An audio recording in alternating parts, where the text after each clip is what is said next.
আসসালামু আলাইকুম। 2019 সাল থেকে 2024 সাল 5 বছর আমার সামাজিক যোগাযোগ মাধ্যমের যেই যুদ্ধ, সেই যুদ্ধের শুরুর দিন যেখানে ছিলাম আজকেও সেখানে মৃত্যুর আগ পর্যন্ত ওই একই জায়গায় থাকব। দেশে একটা ঘটনা ঘটছে এই মুহূর্তে, যেটা নিয়ে তোলপাড়। আমাদের কিছু নতুন সুশীল বুদ্ধিজীবী বের হয়েছে, যারা এটার পক্ষে নানান ধরনের মতামত দিয়ে আমাদের মাঝে একটা বিভ্রান্তি বিশৃঙ্খলা তৈরি করার চেষ্টা করছে।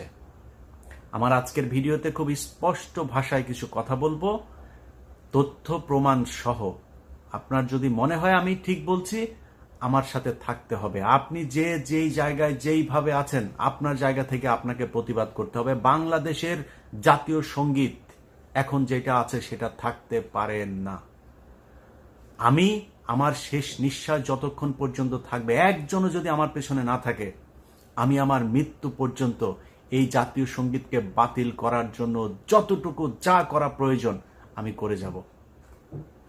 আমি 2019 সালে যেদিন এই সোশ্যাল মিডিয়াতে প্রথম ভিডিও তৈরি করেছিলাম সাংবাদিকতা বাদ দিয়ে, সেই দিন আমি বলেছিলাম যে বাংলাদেশের সব সমস্যার মূল কারণ হচ্ছে ভারত।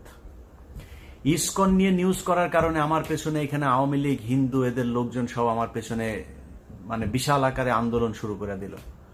এর কারণ কি? কারণ ওদের পৈতৃক নিবাস হচ্ছে ভারত।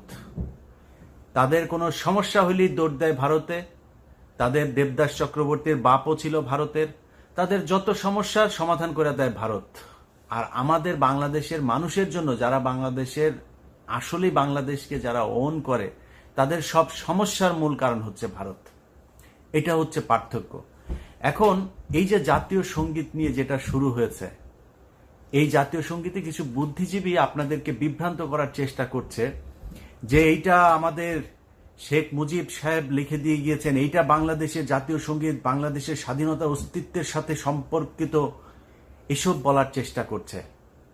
প্রথম কথা, যদি কেউ ডিবেট করতে চান, বলেন কোথায় যাবেন, আমি 5 জনকে নিয়ে সেখানে যাব।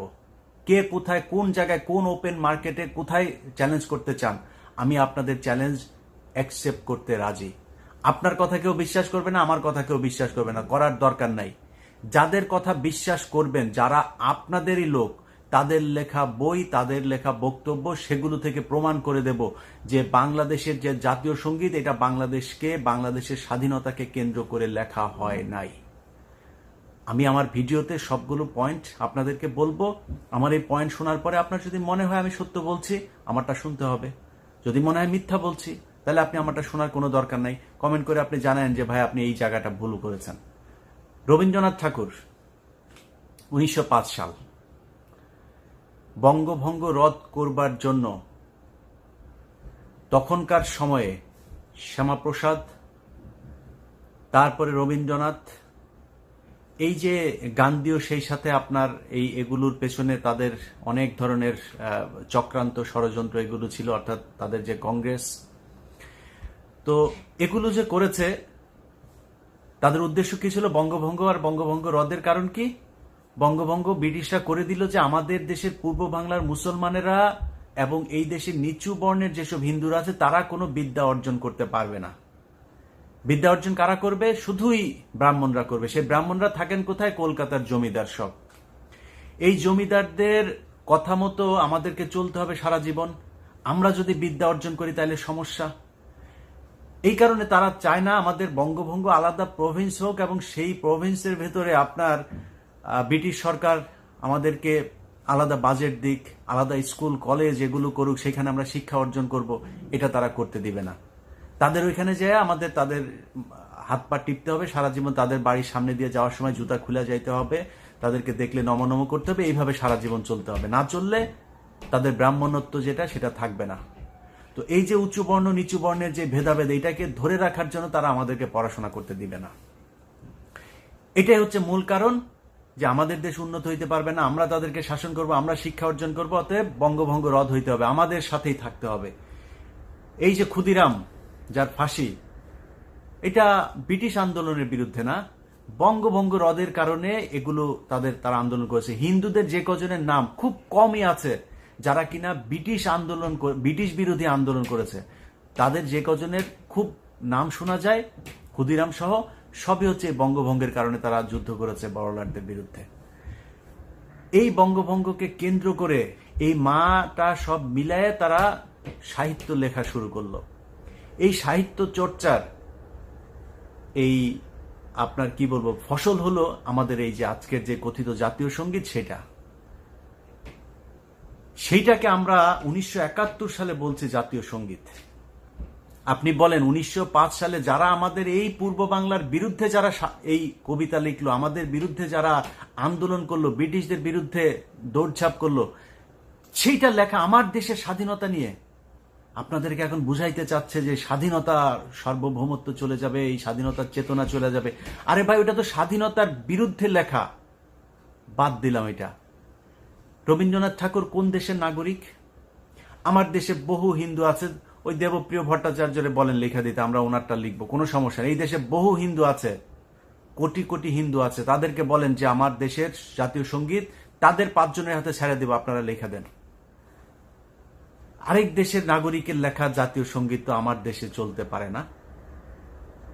এই ব্যক্তি সেই ব্যক্তি যে কিনা আমার দেশের ঢাকা বিশ্ববিদ্যালয়, সেটা নিয়েও তারা এখন বিতর্ক তৈরি করে, ঢাকা বিশ্ববিদ্যালয় চায় না। এগুলো একদম কনক্রিট এভিডেন্স। এই এভিডেন্সের ভিত্তিতে অনেক মানুষ এই পর্যন্ত বই লিখে এসেছেন, কথা বলে এসেছেন।